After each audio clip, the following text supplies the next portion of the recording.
Alright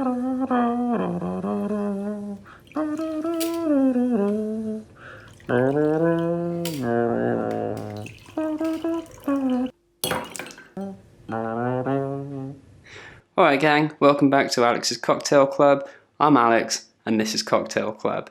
It's part 2 of the Orgeat trilogy. Tonight we're making a Mai Tai using the delicious nut syrup that we made last week. We're desperately clinging to the idea that maybe a little bit of summer's coming back, so we're making tropical drinks in the comfort of our own kitchen.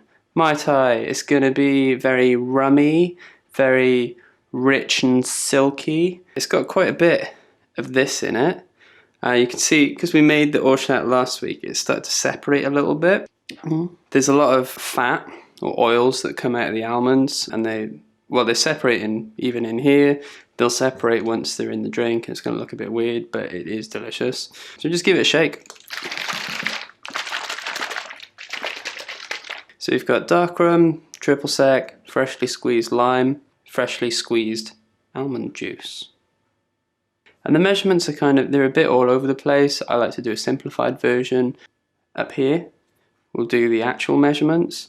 In here, I'm going to do the easy measurements. Start with a handful of ice, double of dark rum, 15 ml of triple sec. Ooh dear. 17 ml of triple sec, a single of freshly squeezed lime, and 15 ml of Orgeat. Then we're going to give it a little shake.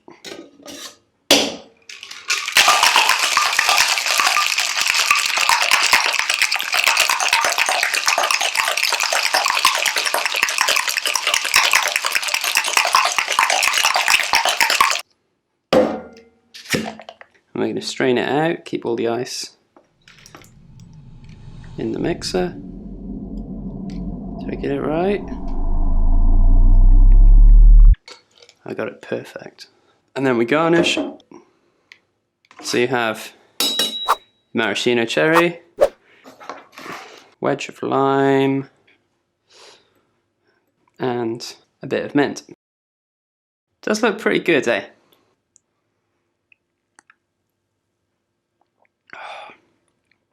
And that's fantastic. It's just so good. Everything in it complements each other so well. Dark rum and lime, everyone knows is brilliant. And you know, if you've got the sour, you need to have a little bit of sweet. The triple sec, and then the Orgeat or Orgeat just makes the whole thing so luxurious. Sort of getting towards being a sour without putting raw eggs in there. I'm a fan of this drink. This was part 2 of the Orgeat trilogy. Next week's going to be part 3. We're going to be making a fog cutter. From what I can tell, it's a bit of a mental drink. I've never made it. I'm not going to make it beforehand. We're just going to follow the recipe and see how it goes, eh? So guys, if you've enjoyed this video, if you feel like you're going to make Mai Tais in the future, remember to like the video and subscribe to the channel. Cheers!